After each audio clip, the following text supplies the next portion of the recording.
Happy Tuesday. It is September 6th. We just finished Labor Day and it was a great time to kind of just recoup ourselves. I'm sure you, just like me, are exhausted from how the market has really been the last few years. So we've got kids back to school, life in general moving forward, and now we have lattes, which, yes, that's the size of my coffee mug with a shot of mortgage.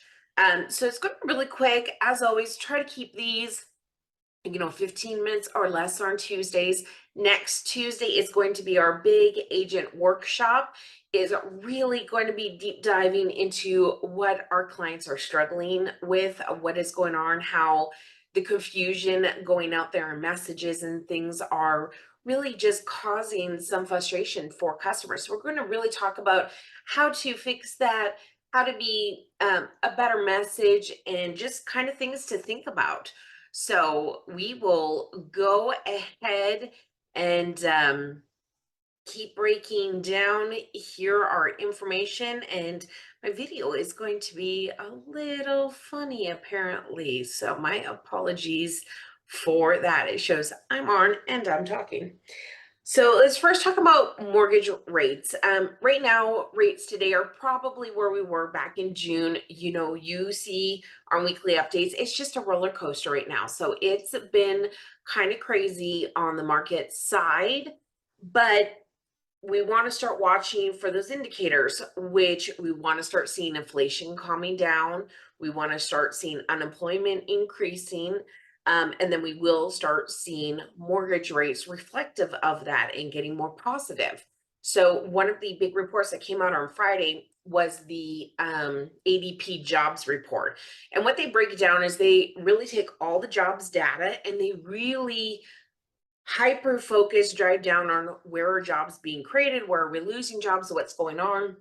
And it showed that there was actually 230,000 full-time loss of jobs. So that means full-time people that truly were employed.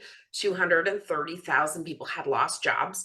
There was an 82% gain of part-time employment for 16 to 19-year-olds, which is normal. Our kids typically are off during the summer, and then as soon as it getting closer to school starting, they get back into a normal functioning part-time job. So that's kind of where I was expecting to see part-time, but we did see that decline of full-time. So that's one of those indicators we want to start watching for. A couple of the goods that we have been watching and they're coming down in value is lumber is down 66%, wheat is down 44%, and copper is down 30%. So that is going to be reflective, obviously, as people not spending as much at the grocery store. So that's going to bring down some values there, and that's going to help recoup some of the inflation cost of those groceries, but not quite yet. It's going to be a slow moving one. But the lumber and copper, those are going to be big on the new housing. And part of that's going into the time of the year. Of course, we're going to see builders slowing down on how much they're purchasing, but we're also seeing people are slowing down on what they are doing for construction on their own homes as well. So we want to start watching for those indicators. That pullback on expenditures in the market, that's going to help bring down inflation. So remember, we want inflation to come down, but it needs to unfortunately go through a regression of employment. So we just watch for those things. Let me just go ahead and share my screen here. Here is a new booklet that we have been working on for you guys. And it is deep diving into really building a VIP experience that's extremely referable. So when we look at any kind of sales, the largest part of a sales process, whether you're selling goods and services, whether you're selling online, whether you're selling real estate, it all really comes down to reviews, reputation, and referrals. So, part of why I'm always pushing you to get reviews online is because people will refer you. Your name will get out there, and then the person that's being referred from, they will go and look at your online content, and mainly your reviews to kind of get an idea. And you probably do this too. I do for fact. When I go to purchase something, I will look on Amazon, I'll find it. Maybe I'm on Instagram and I come across something that I want to purchase. I go and look at it on Amazon to get an idea of the price. And then I immediately go and start looking at all the reviews. And I don't just trust just Amazon reviews. I will go out to Google and Google that product or that company name if it's a bigger expense. So that is what your customers are doing. So you want to start building those blocks that you're always getting reviews, you're always being extremely referable, and the experience that your client goes through creates that increase in referable service. So in our booklet that we're going to digest a lot more into next week, it's just talking about how your referrals really are your lifeblood, and how statistics, 92% of consumers trust referrals from people they know.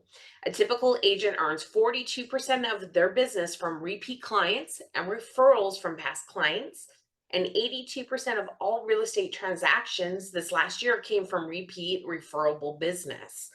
So open houses are a great spot to start so that you're building your sphere of influence, you're building that momentum going, but the experience that you go through with your customer, how you work with them, how you create a really great force field around them to ensure that the experience is fantastic, that's going to create a referable business.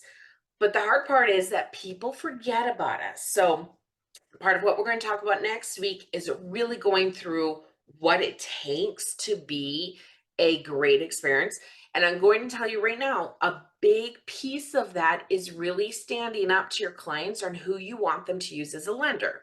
And I know, of course, that comes from me, right? Because I'm a lender, but statistically, it's been proven that the client will base their review of you solely on how their entire experience went. And the experience included the escrow agent, the mortgage company, the home inspector. So if any of those big puzzle pieces fall out of your control, then honestly, the overall review for your client is going to be a lot more negative, because those were important pieces that they feel truly that you needed to have controlled.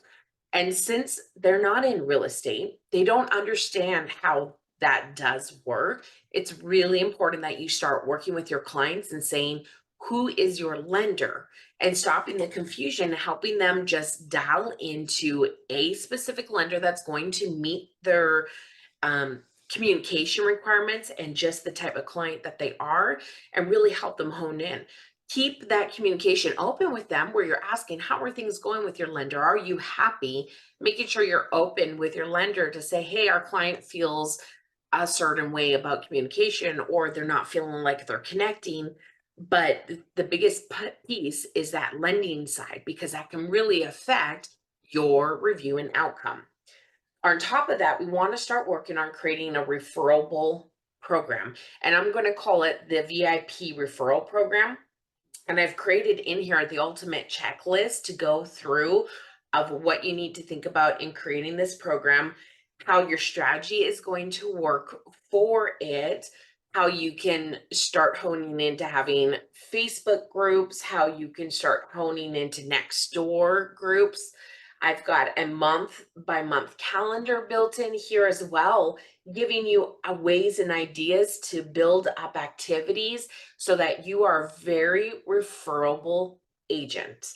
So let me know if you want to get a copy of this. Make sure you're at next Tuesday's class. It's going to be Tuesday at 9:30 a.m. Just make sure that you are there, because I really think building this momentum and getting these referrals in the forefront is really going to help propel your business, because it might have been a rough storm over the summer, but it's going to be a rougher fall season. So we really need to have built your business up to be able to withstand that, and start creating those experiences for your clients so they don't go anywhere. Because right now, there's not as many agents today fighting for business as there will be tomorrow. Just like any business that's going through the fluctuations, So you want to make sure that you really create a force field around your clients so they never ever want to go anywhere. Another thing that we did build for you, which I did send out to my VIP agents last week, so just let me know if you do want a copy of this one. But this was attracting your buyers and sellers, and it's text scripting. Now, what I did do with the text scripting is I included, if you had a dialer program and you just wanted to copy and paste, then it would have that content built in. But you can obviously remove the word, like this contact, you can replace it with their name. But I built over 7 pages with multiple different types of language to use in your text scripts. Because again, another big portion of your future buyers is how many of them respond to text versus phone calls and emails. So always remember who you're targeting on your messages, who it is that you want to speak to, what problem you're trying to solve for that person. And then that's going to help you build a communication platform that works great with that person specifically so that they feel better connected to you. And then creating that overall experience with making sure that the lender that they're connecting with is somebody that's going to serve them really well and help to increase your return of investment on the time that you've spent with that person. Making sure that the home inspector that you use is somebody that's always on time, has a great personality with your customers, and doesn't scare them away, helps to educate them and inform them. And then on top of that too is making sure you know a really great escrow agent, that they work well with mortgage companies. You've got good home insurance people, and creating a vendor booklet for after the experience. So join us next Tuesday. I promise it's going to be a great workshop. We're going to deep dive for an hour into creating experiences, talking about the booklet that we've created for you, really diving into how to handle the confusion and frustration that your clients are going through, and help to pivot and grow this year, not pivot and decline. So let me know if there's anything that I can help you with. Otherwise, I hope you have a wonderful Tuesday, and let's start getting geared up to start planning the last quarter of 2022.